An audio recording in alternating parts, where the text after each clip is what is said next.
जय मसीह की। स्वागत है आपका मेरे मसीही वचन यूट्यूब चैनल में। आइए हम पवित्र वचन में से पढ़ेंगे निर्गमन उसका 1 अध्याय। इससे पहले मेरे प्रिय भाई बहनों का वीडियो को स्टार्ट करें, आप हमारे मसीही वचन यूट्यूब चैनल को सब्सक्राइब कर दें। यूसुफ और उसके सब भाई और उस पीढ़ी के सब लोग मर मिटे, परंतु इस्राएल की संतान फूलने फलने लगी और वे लोग अत्यंत सामर्थी बनते चले गए और इतना अधिक बढ़ गए कि सारा देश उनसे भर गया। मिस्र में एक नया राजा गद्दी पर बैठा जो यूसुफ को नहीं जानता था। उसने अपनी प्रजा से कहा, देखो इस्राएली हमसे गिनती और सामर्थ्य से अधिक बढ़ गए हैं, इसलिए आओ हम उनके साथ बुद्धिमानी से बर्ताव करें। कहीं ऐसा न हो कि जब वे बहुत बढ़ जाएं और यदि संग्राम का समय आ पड़े तो हमारे बैरियों से मिलकर हमसे लड़ें और इस देश से निकल जाएं। इसलिए उन्होंने उन पर बेगारी करने वालों को नियुक्त किया कि वे उन पर भार डाल कर उनको दुख दिया करें। और उन्होंने फिरौन के लिए पितौम और रामसेस नामक भंडार वाले नगरों को बनाया, पर ज्यों-ज्यों वे उनको दुख देते गए त्यों वे बढ़ते और फलते चले गए। इसलिए वे इसराइलियों से अत्यंत डर गए। तो भी मिस्रियों ने इसराइलियों से कठोरता के साथ सेवा करवाई और उनके जीवन को गारे, ईंट और खेती के भांति के काम की कठिन सेवा से दुखी कर डाला। जिस किसी काम में वे उनसे सेवा करवाते थे उसमें वे कठोरता का व्यवहार करते थे। शिप्रा और पुआ नामक 2 इब्री दाइयों को मिस्र के राजा ने आज्ञा दी, जब तुम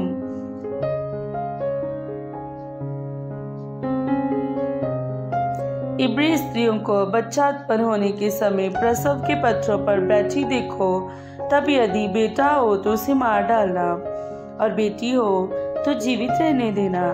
परंतु वे दाइयां परमेश्वर का भय मानती थी, इसलिए मिस्र के राजा की आज्ञा ना मानकर लड़कों को भी जीवित छोड़ देती थी।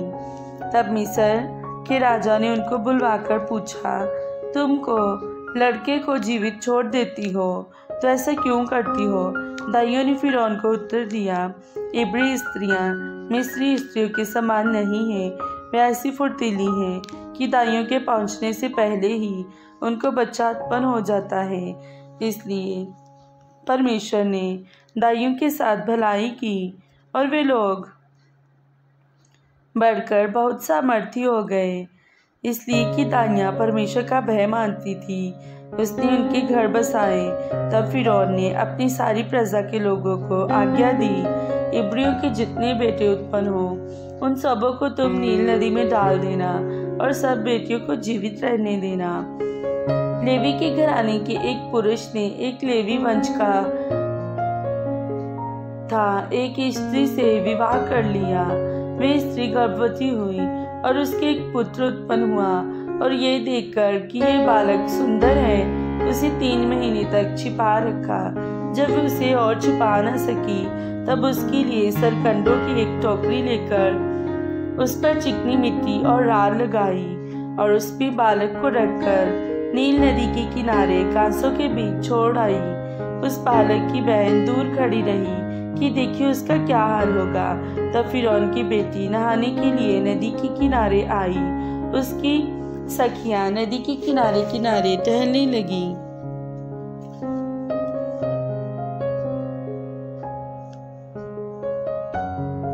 तब उसने कांसों के बीच टोकरी को देखकर अपनी दासी को उसे ले आने के लिए भेजा। जब उसने उसे खोलकर देखा कि एक रोता हुआ बालक है, तब उसे तरस आया और उसने कहा, ये तो किसी इब्री का बालक होगा। तब बालक की बहन ने फिरौन की बेटी से कहा, क्या मैं जाकर इब्री स्त्रियों में से किसी दाई को तेरे पास बुला ले आऊं जो तेरे लिए बालक को दूध पिलाया करे? फिरौन की बेटी ने कहा, जा। तब लड़की जाकर बालक की माता को बुला ले आई।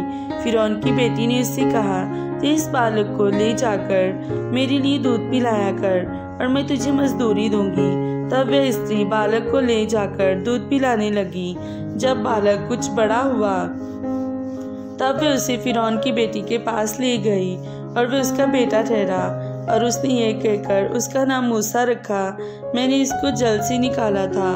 ऐसा हुआ कि जब मूसा जवान हुआ और बाहर अपने भाई बंधुओं के पास जाकर उनके दुखों पर दृष्टि करने लगा, तब उसने देखा कि एक मिस्री जन उसके एक इब्री भाई को मार रहा है।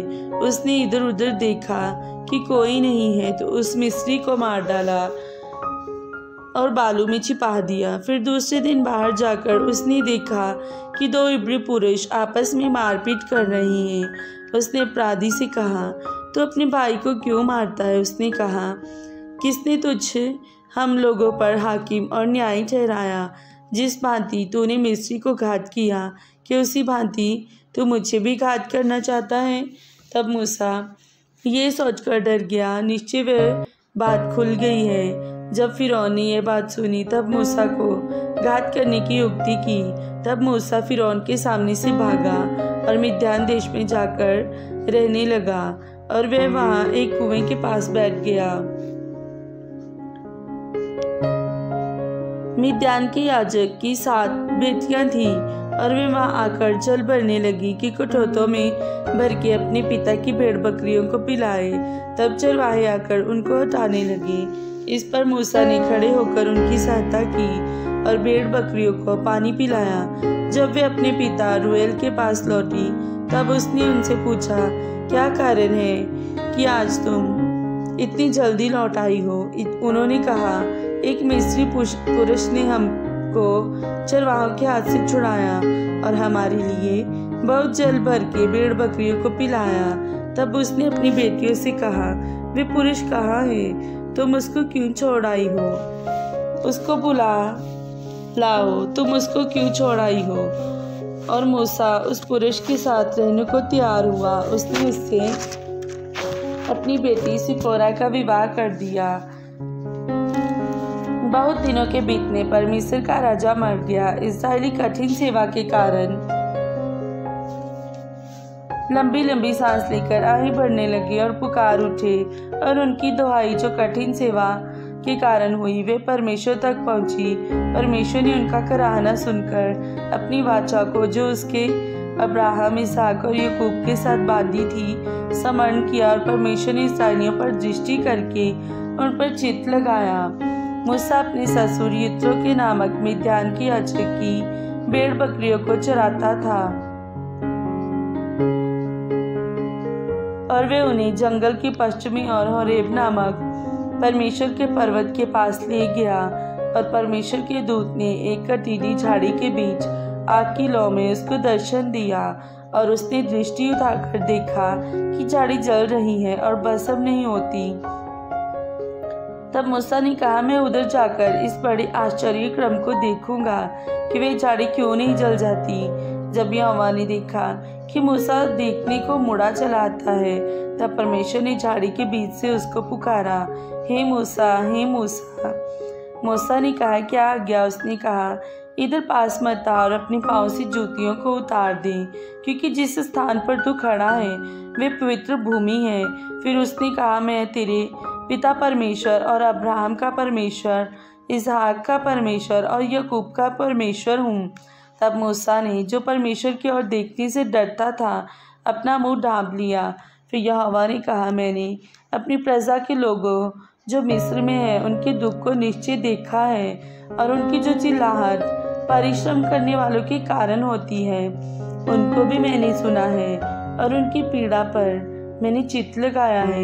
इसलिए अब मैं उतर आया हूँ कि उन्हें मिस्रियों के वश से छुड़ाऊँ और इस देश से निकालकर एक अच्छे और बड़े देश में, जिसमें दूध और मधु की धाराएं बहती हैं, अर्थात कनानी, हित्ती, अमोरी, परिज्जी, हिब्बी और यबूसी लोगों के स्थान में पहुंचाऊं। इसलिए अब सुन, इज़राइल की चिल्लाहट मुझे सुनाई पड़ी है और मिस्रियों का उन पर अंधेर करना भी मुझे दिखाई पड़ा है। इसलिए आ, मैं तुझे फिरौन के पास भेजता हूँ कि तू मेरी इज़राइली प्रजा को मिस्र से निकाल ले आए। परंतु मूसा ने परमेश्वर से कहा, मैं कौन हूँ जो फिरौन के पास जाऊँ और इज़राइलियों को मिस्र से निकाल ले आऊँ? उसने कहा, निश्चय मैं तेरे संग रहूंगा और इस बात का कि तेरा भेजने वाला मैं हूँ तेरे लिए ये चिन्ह होगा कि जब तुम उन लोगों को मिस्र से निकाल चुके तब तुम इसी पहाड़ पर परमेश्वर की उपासना करोगे। मूसा ने परमेश्वर से कहा, जब मैं इस्राएलियों के पास जाकर उनसे कहूँ तुम्हारे पितरों के परमेश्वर ने मुझे तुम्हारे पास भेजा है, तब यदि वे मुझसे पूछे उसका क्या नाम है तब मैं उनको क्या बताऊं। परमेश्वर ने मूसा से कहा, मैं जो हूँ सो हूँ। फिर उसने कहा, तू इस्राएलियों से यह कहना जिसका नाम मैं हूँ है, उसी ने मुझे तुम्हारे पास भेजा है। फिर परमेश्वर ने मूसा से यह भी कहा, तो इस्राएलियों से यह कहना, तुम्हारे पितरों का परमेश्वर अर्थात अब्राहम का परमेश्वर, इसहाक का परमेश्वर और याकूब का परमेश्वर यहोवा, उसी ने मुझको तुम्हारे पास भेजा है। देख, सदा तक तेरा नाम यही रहेगा और पीढ़ी पीढ़ी में मेरा स्मरण इसी से हुआ करेगा। इसलिए अब जाकर इस्राएली पुरनियों को इकट्ठा कर और उनसे कह, तुम्हारे पिता अब्राहम, इसहाक और याकूब के परमेश्वर यहोवा ने मुझे दर्शन देकर ये कहा है कि मैंने तुम पर और तुमसे जो बर्ताव मिस्र में किया जाता है उस पर भी चित्त लगाया है। और मैंने ठान लिया कि तुमको मिस्र के दुखों में से निकालकर कनानी, हित्ती, अमोरी, परिज्जी, हिब्बी और यबूसी लोगों के देश में ले चलूंगा, जो ऐसा देश है कि जिसमें दूध और मधु की धाराएं बहती हैं। तब वे तेरी मानेंगे और तू इस्राएली पुरनियों को संग लेकर मिस्र के राजा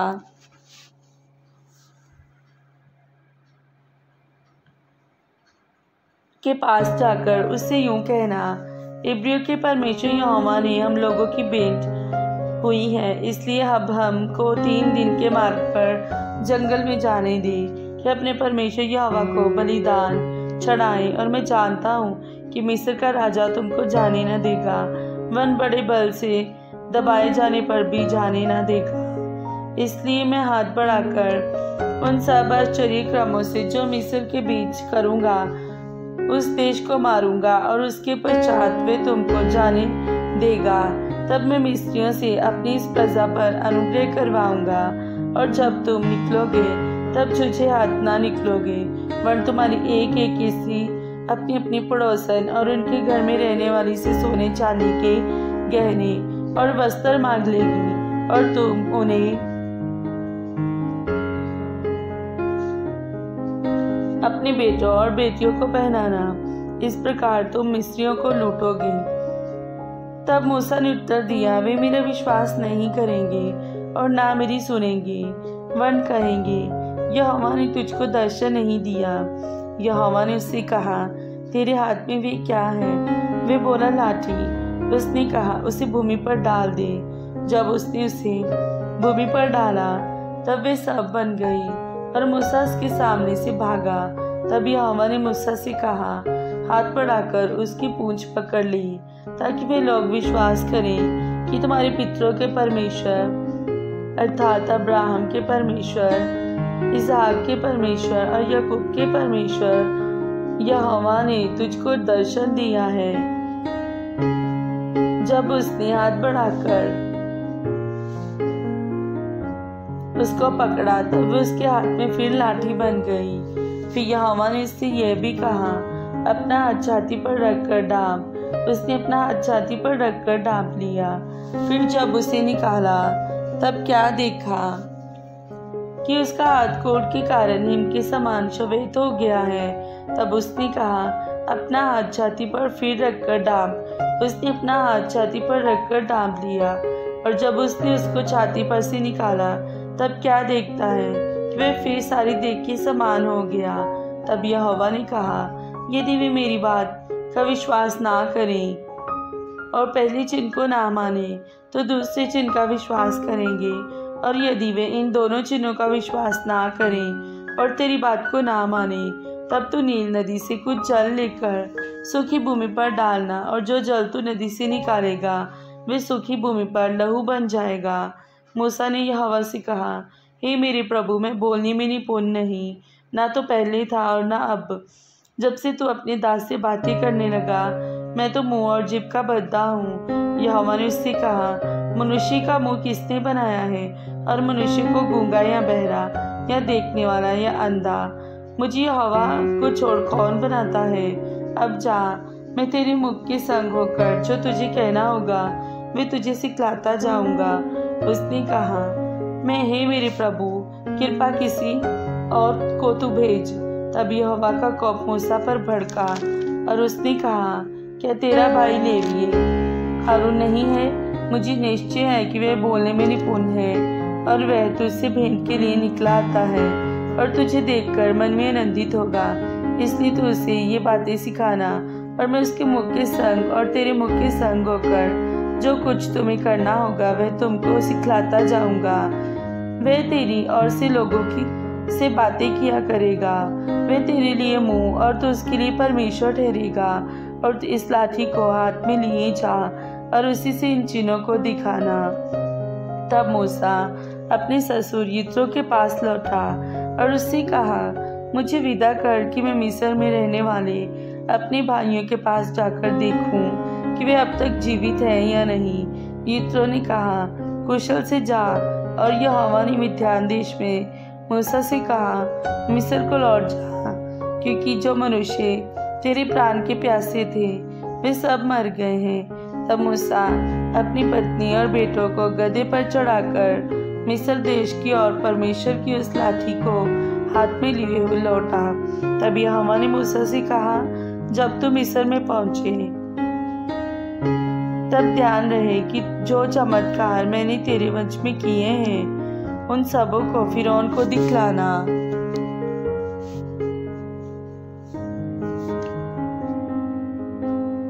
परंतु मैं उसके मन को हठीला करूंगा और वह मेरी प्रजा को जाने देगा।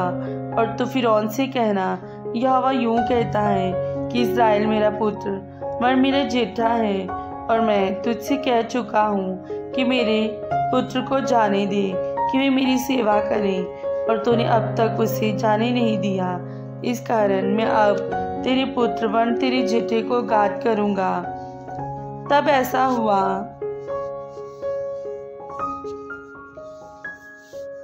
कि मार्ग पर सराय में यहोवा ने मूसा से भेंट करके उसे मार डालना चाहा।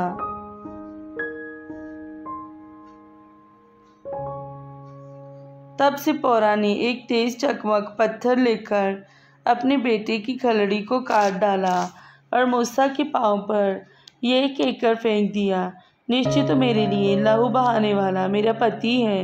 तब यहोवा ने उसको छोड़ दिया। उस समय खतने के कारण वह बोली, तू लहू बहाने वाला पति है। तब यहोवा ने हारून से कहा, मूसा से भेंट करने को जंगल में जा। वह गया और परमेश्वर के पर्वत पर उससे मिला और उसको चूमा। तब मूसा ने हारून को ये बतलाया कि यहोवा ने क्या क्या बातें कहकर उसको भेजा है और कौन कौन से चिन्ह दिखलाने की आज्ञा उसे दी है। तब मूसा और हारून ने जाकर इस्राएलियों के सब पुरनियों को इकट्ठा किया और जितनी बातें यहोवा ने मूसा से कही थी वे सब हारून ने उन्हें सुनाई, और लोगों के सामने वे चिन्ह भी दिखलाए, और लोगों ने उनका विश्वास किया। और ये सुनकर कि यहोवा ने इस्राएलियों की सुधि ली और उनके दुखों पर दृष्टि की, उन्होंने सिर झुकाकर दंडवत किया। इसके पश्चात मूसा और हारून ने जाकर फिरौन से कहा, इस्राएल का परमेश्वर यहोवा यूं कहता है, मेरी प्रजा के लोगों को जाने दे कि वे जंगल में मेरे लिए पर्व करें। फिरौन ने कहा, यहोवा कौन है कि मैं उसका वचन मानकर इस्राएलियों को जाने दूं? मैं यहोवा को नहीं जानता और मैं इस्राएलियों को नहीं जाने दूंगा। उन्होंने कहा, इब्रियों के परमेश्वर ने हमसे भेंट की है, इसलिए हमें जंगल में 3 दिन के मार्ग पर जाने दे कि अपने परमेश्वर यहोवा के लिए बलिदान करें। ऐसा न हो कि वे हम में मरी फैलाए या तलवार चलाए। मिस्र के राजा ने उनसे कहा, हे मूसा, हे हारून, तुम जाकर अपना अपना बोझ उठाओ। और फिरौन ने कहा, सुनो, इस देश में वे लोग बहुत हो गए हैं, फिर तुम उनका परिश्रम से विश्राम दिलाना चाहते हो।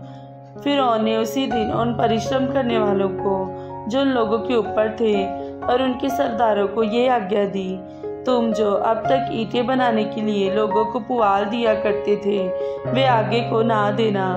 वे आप ही जाकर अपने लिए पुआल इकट्ठा करें। तो अभी जितनी ईंटें अब तक उन्हें नहीं बनानी पड़ती थी, उतनी ही आगे को भी उनसे बनवाना। ईंटों की गिनती कुछ भी ना घटाना, क्योंकि वे आलसी हैं। इस कारण ये कहकर चिल्लाते हैं, हम जाकर अपने परमेश्वर के लिए बलिदान करें। उन मनुष्यों से और भी कठिन सेवा करवाई जाए कि वे उसमें परिश्रम करते रहें और झूठी बातों पर ध्यान ना लगाएं। आमीन। सभी को जय मसीह की।